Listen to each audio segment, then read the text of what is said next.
When we think of taking control of our minds and finding calm in a busy and hectic world, many of us will instantly think of meditation. Meditation is an ancient practice that is used by billions of people around the world and that has been practiced for centuries. Now, scientists and researchers are starting to decode its many benefits, but nevertheless, it's still understood by a great number of people. Let's take a closer look at meditation, how it can help us, and how you should get started.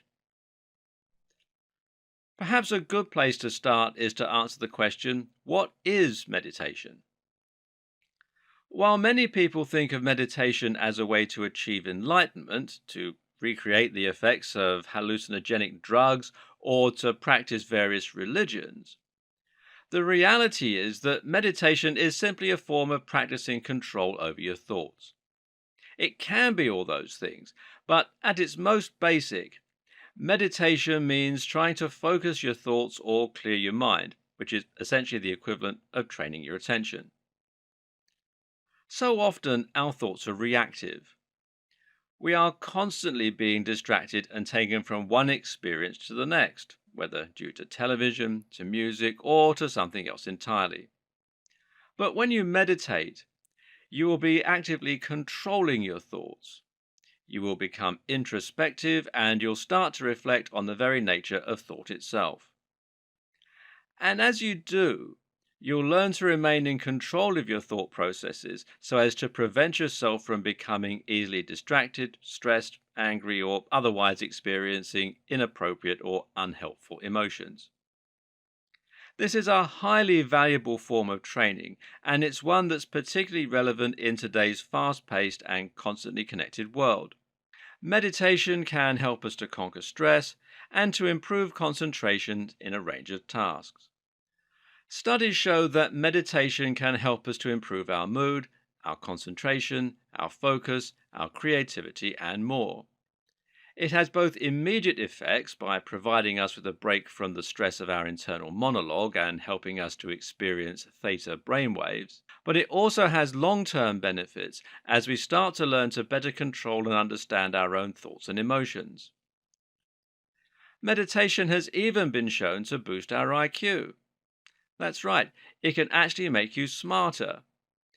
And this also correlates with more connective tissue in the brain and a greater ability to utilize different areas of the brain at once for single tasks. Fortunately, meditation is gradually starting to make its way into the mainstream. More and more productivity and lifestyle coaches are recommending its benefit, and it forms an integral part of cognitive behavioral therapy, which currently is the most popular form of clinical intervention for a whole host of psychological difficulties. Still not convinced? Then I invite you to have a listen to Tim Ferriss's podcasts.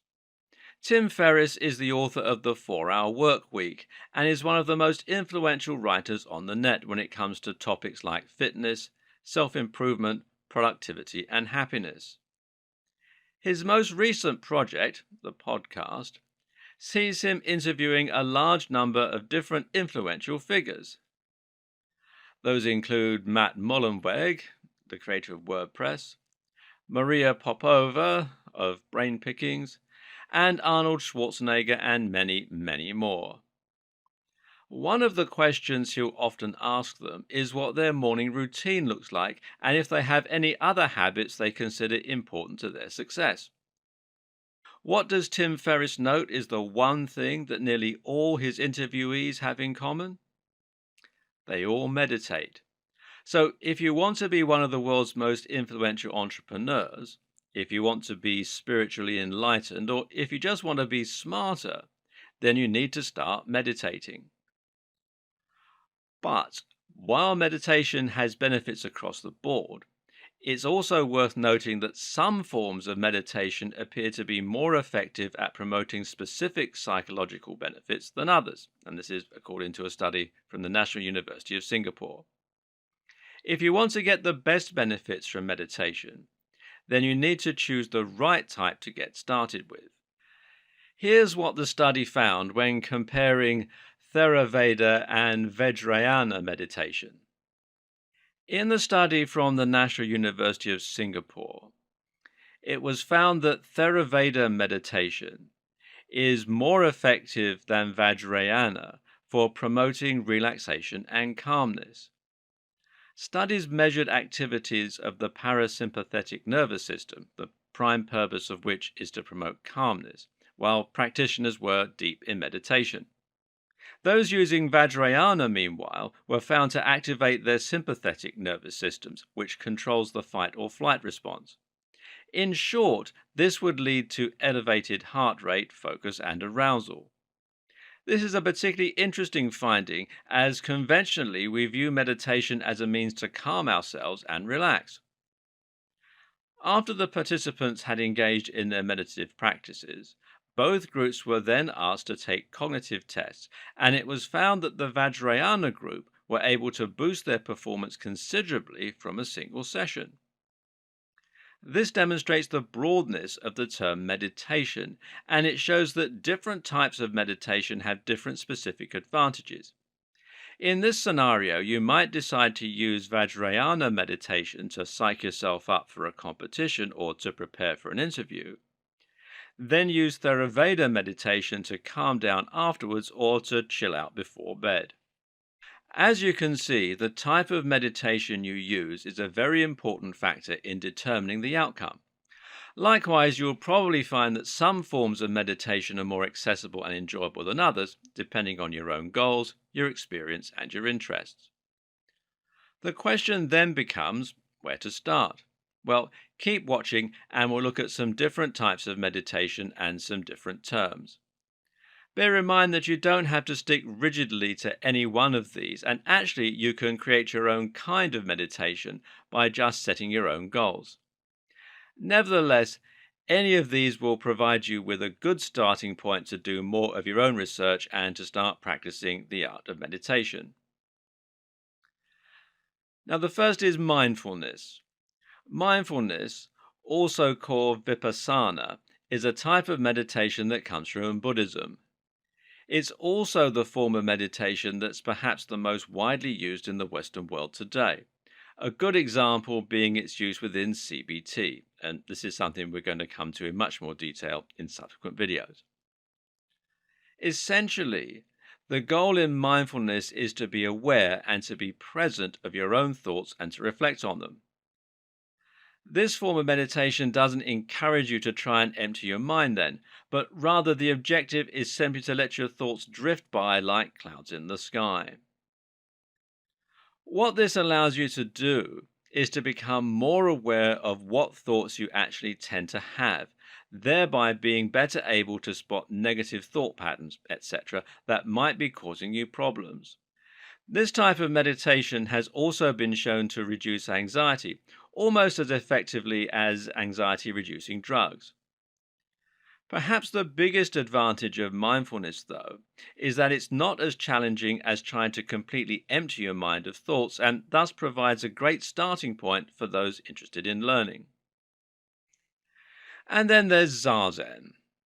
Zazen is a term that essentially means seated meditation and is sometimes referred to by the modern Zen tradition as just sitting. This is an incredibly minimalist sort of meditation, which once again makes it ideal for those interested in getting started by feeling a little anxious to give it a go. The only instruction here is to sit in the correct posture, meaning that there's no pressure to get anything right. The simple act of sitting completely still is almost sure to result in a calming effect and to gradually clear your mind. Thus, there's no need for complex instruction beyond just sitting. While this is the core principle behind Zazen, it will sometimes be more complex than that. Often, practitioners are given a paradoxical sentence, a story, a question, or an element of Buddhist scripture to muse on. This method of meditation has also been adopted by a number of other religions, whereby believers are asked to think about lines from their respective religious scripts or think over scenes from their literature. For some, the lack of guidance is going to make this an approachable and enjoyable form of meditation, while for others it can be frustrating and might leave you lost. Another way in which meditation has been adopted by religions is through spiritual meditation. This is essentially a form of meditative prayer, and prayer has been shown to have many similar benefits to other forms of meditation. Then there's transcendental meditation. Transcendental meditation comes from Vedanta, which is the meditative tradition from Hinduism. Transcendental meditation is once again seated, ideally in lotus or half lotus position, and this time uses a mantra. A mantra is any word or sound of your choice which is simply repeated over and over again. The idea behind this form of meditation is simply to rise above any distractions or thoughts, effectively clearing your mind of all thoughts and living entirely in the moment. Alternatively, you can try focusing on your breathing in order to calm your thoughts. The ultimate objective of transcendental meditation is transcendentance. This is the meditation that is used as a path to enlightenment, which is reportedly a feeling of oneness with the universe and perfect contentment.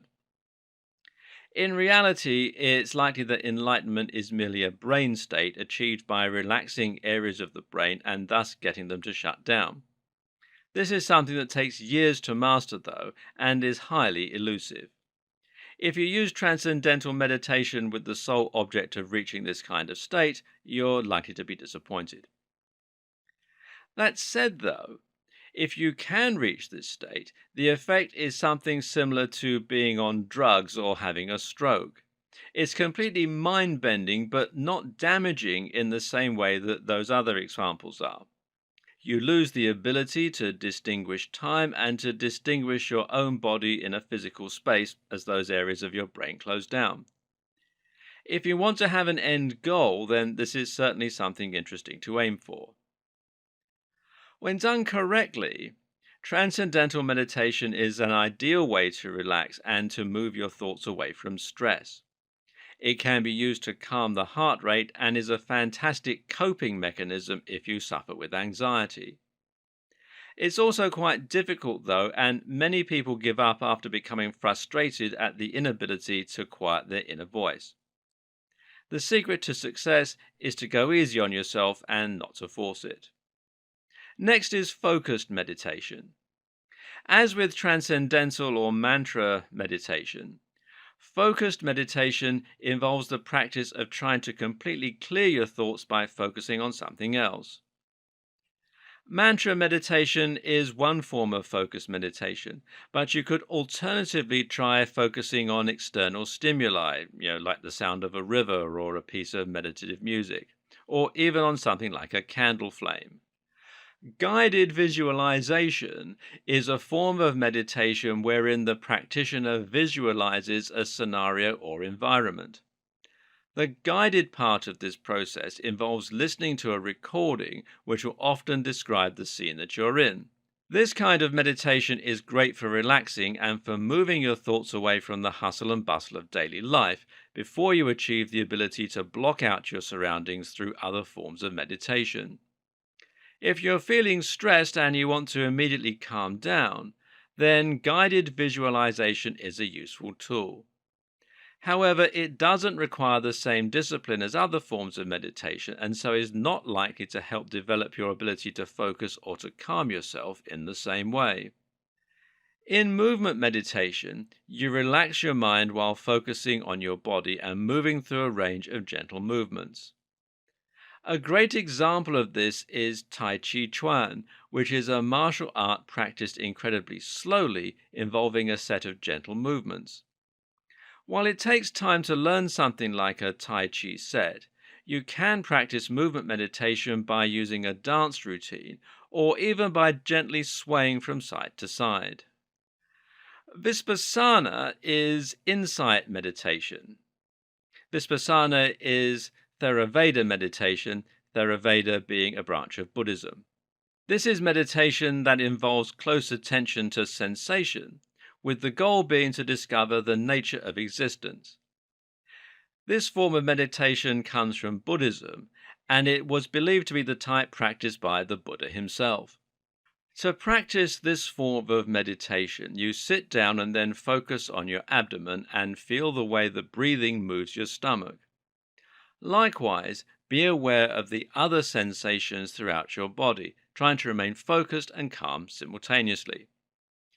When interruptions come, such as sounds, other thoughts, or temperatures, you should note those sensations and give them labels such as warmth or thinking. Vipassana is often practiced on retreats where participants alternate between seated and walking meditation. And finally, there's Vajrayana. Now, Vajrayana is another branch of Buddhism. Vajrayana meditation is a complicated and advanced form of meditation which involves the goal of becoming Buddha like. There are various types of meditation within Vajrayana, such as Mahamudra. This form of meditation involves attempts to empty the mind once again, this time by simply doing nothing to the extent where you aren't even focused on trying to meditate. Both the Theravada and Vajrayana forms of meditation are advanced methods and require years of practice to perfect and an understanding of the surrounding beliefs and cultures. They are also only two examples of the many complex and varied forms of meditation that exist.